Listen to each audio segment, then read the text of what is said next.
Remember that old advertising slogan, "Where's the beef?" In French, that translates to "Où est le bœuf?" A question we've posed to David Torrecamo, our man in Paris.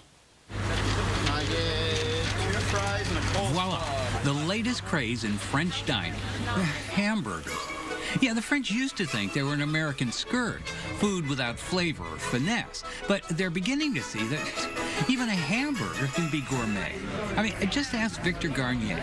He created Blend, a restaurant dedicated to the gourmet burger, and he did his research crisscrossing America. Starting in Los Angeles with a backpack, and my only goal was to eat hamburgers. He'd been open about a month, and the wait for a table was 30 to 45 minutes. And then there's Le Camion qui Fume, the smoking truck, the first gourmet food truck ever in Paris. The waiting time here? En général, c'est 1 heure, 1 heure et demie. We're talking about a hamburger. The truck is the brainchild of Kristen Frederick from L.A. I tried to get the most authentic American burger possible. And the French find guilty pleasure eating with their Mais hands. sinon, ce serait pas un vrai burger si le ketchup dégoulinait pas. So what makes them gourmet? Well, Victor worked with Yves-Marie Le Bourdonnec, an artisan butcher in Paris. Together, they developed On fait un mélange de muscles. Alors, je ne vais pas vous donner la recette exacte parce que c'est secret, mais avec plus ou moins de gras pour varier les textures, varier les goûts. To get the perfect patty. And Kristen studied French cuisine in Paris for several years before she created the smoking truck. Because she felt that this is what was missing in the gastronomic landscape of Paris. Alexander Lebrano is a Paris-based food writer and author of Hungry for Paris, the book and the blog. And in this district, which is a very expensive part of Paris, you can come here and for 10 euros, you get a burger, fries, and a dessert. A little history.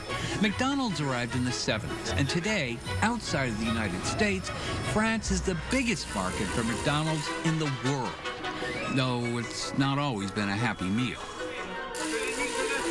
In 1999, a farmer named José Bové drove a tractor through a McDonald's under construction. For us, McDo was a symbol of industrial food. Okay, but this is Daniel Boulou, one of the most celebrated French chefs in the world.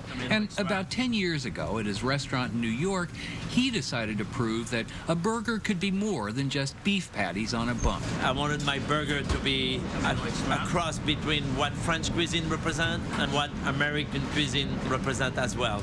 And I put inside a disc of short ribs has been braised for 8 to 10 hours slowly in red wine, truffle, foie gras, and we wrap the ground meat around. And so began a new era for the burger, only temporarily stalled by an old truck. The power steering went out. Well, they couldn't cook burgers curbside till the new truck arrived. So we tweeted that we'd be starting delivery, put it up onto our website and Facebook. And so with a fleet of borrowed scooters and motorbikes, off-winter crew, and the occasional guest, to make special deliveries. I think maybe American gastronomy is one of the most successful, quiet parts of American diplomacy. People like American food in France.